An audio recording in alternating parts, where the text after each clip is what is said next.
Looking out over the Monongahela River in Brownsville, Pennsylvania, is MacLeod Castle, which was once a famous site on the old National Road.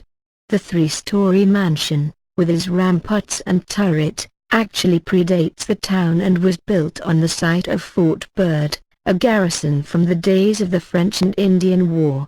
The castle was built by Jacob Bowman, a local businessman, who owned a nail factory and a paper mill, and was later a postmaster, justice of the peace, and bank president in Brownsville. As his wealth grew, so did his family. After he fathered 9 children with his wife, Isabella, he decided to build the mansion, which was completed in the early 1800s. In the years that followed, the house was not only a family home, but also a stop on the Underground Railroad. It remained in the Bowman family until it was eventually donated to the local historical society, which maintains it today. Over the last few decades, the house has gained a reputation as one of the most haunted spots in southwest Pennsylvania. Staff members and visitors to the castle have reported strange happenings, from heavy, disembodied footsteps to slamming doors, the erratic behavior of lights, and full-bodied apparitions. The ghost of a little girl, who is normally seen in the middle part of the house, has been reported at least a dozen times over the past decade. Others have cited a small boy, a stern-looking older woman, a ghostly little dog, and even an older man who is believed to be Jacob Bowman himself.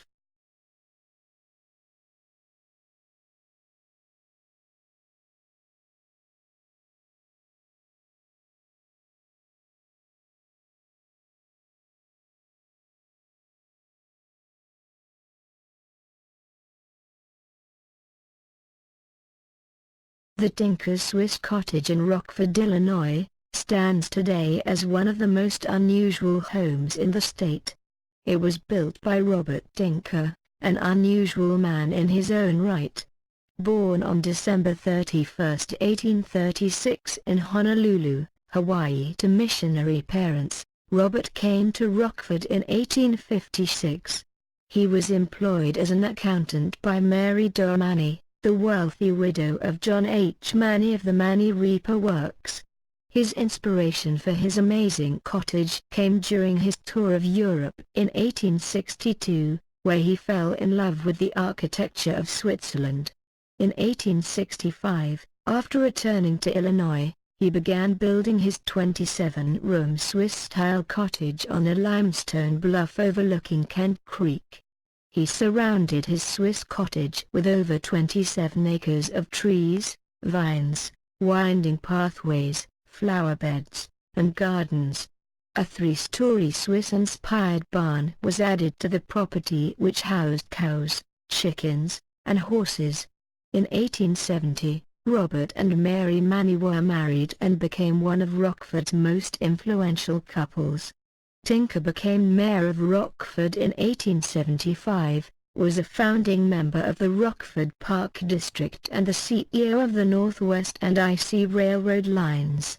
Mary Tinker died in 1901 and Robert later remarried her niece, Jessie Hurd.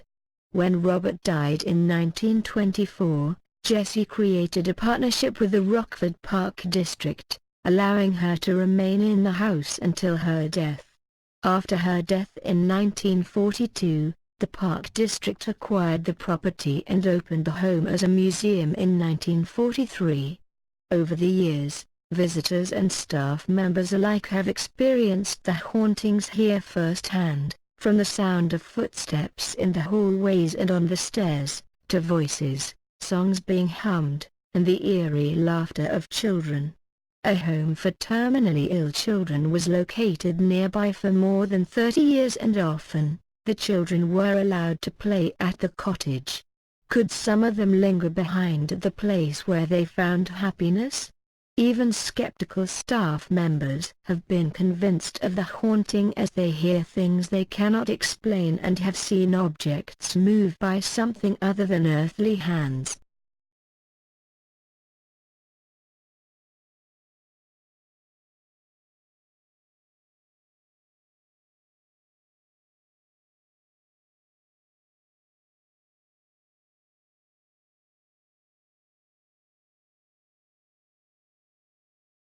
Located in the Capitol Hill section of Salt Lake City, Utah, is the McCune Mansion, built by Utah South Railroad and business tycoon Alfred McCune in 1900 at a cost of over $1 million. Born to a British Army officer and his wife in Calcutta, India, McCune emigrated with them to Utah Territory after they joined the Church of Jesus Christ of Latter-day Saints, LDS.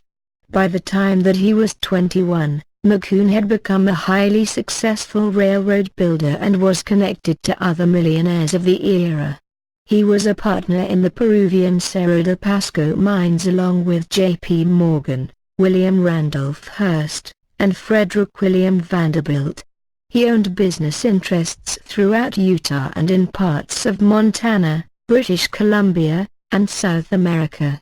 He and his wife, Elizabeth, traveled widely, and at one point, Elizabeth was entertained by Queen Victoria at Windsor Castle.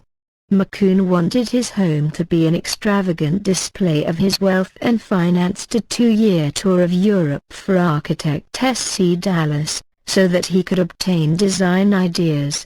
The new home towered over the surrounding streets and no expense was spared. It was constructed from red Utah sandstone, but other materials and furnishings were imported from all over the world. McCune and his wife lived in the home until 1920. Prior to moving to Los Angeles, they donated it to the LDS Church and it became the McCune School of Music. In the early 1950s, the mansion became the Brigham Young University Salt Lake City Center, until 1972 when it was moved to a larger location. It was sold in 1973 and became the Virginia Tanner Modern Dance School. Since then, the building has been privately owned, often used for wedding receptions and other short-term rentals. Though it's unclear why, the haunting in the house began soon after the McCunes moved out. Since then, the list of strange reports has continued to grow. Under the stairs is a room that was once used for music practice, and although this is no longer its purpose, instrumental music is still heard coming from within. 2 apparitions have been seen in the house, a man in a long, black coat and a little girl who resembles one of the portraits that hangs in the house. The young girl has been seen walking in and out of a mirror in the west end of the mansion. Another odd report involves phantom footsteps that begin and end in the center of rooms. There are also reports of items being moved about, furniture rearranged, lights turning on and off, and doors that unlock themselves, even after being secured for the night and double-checked. The identity of the house's lingering spirits remains a mystery.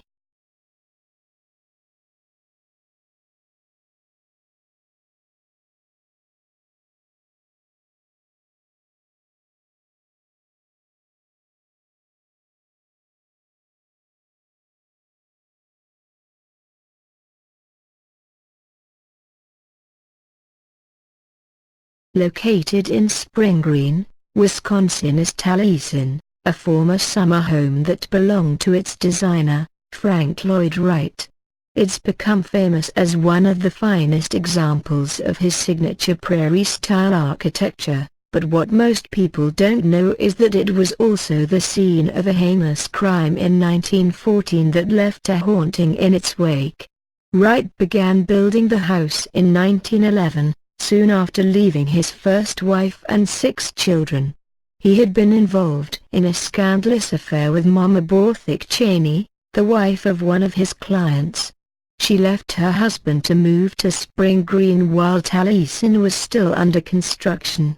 Although Mama did not have primary custody of her 2 children, they were spending the day with her on August 15, 1914. Wright was in Chicago, supervising the construction of another project. While Mama and her children were eating lunch with several workmen in the dining room, a servant named Julian Carlton, who had been fired earlier that day, locked them in the house, poured gasoline under the door, and set the house on fire. As the people trapped inside tried frantically to escape, Carlton attacked them with a hatchet, killing 7 people, including Mama and her children. The tragedy destroyed the majority of Taliesin and most of the records of Wright's early work. Wright received a telegraph in Chicago and rushed to Wisconsin, only to find the mansion, and his life, in ruins. Determined not to be defeated by this terrible turn of events, he rebuilt Taliesin in Mama's honor. But bizarrely, the second house also met with tragedy. In April 1925, a lightning storm started a fire in the house's telephone lines and it burned to the ground. Defiant against the forces of nature, Wright built a third incarnation of Taliesin on the same site and it has survived to this day. Taliesin is one of the most visited of Wright's homes in the country, and the most haunted. After the murderous events of 1914, the bodies of the victims were taken to a cottage on the property called Townwidery. It is in and around this cottage where Mama's ghost has been reported over the years. She is usually dressed in a long, white gown and while she is a peaceful presence, she is obviously restless and lost. It is also said that doors and windows open and close by themselves within the cottage and lights sometimes turn on and off. Witnesses say that they sometimes close the place for the night, only to return the following day to find everything wide open. The events of the past have truly marked the house as a haunted place that will be forever linked to a tragedy of long ago.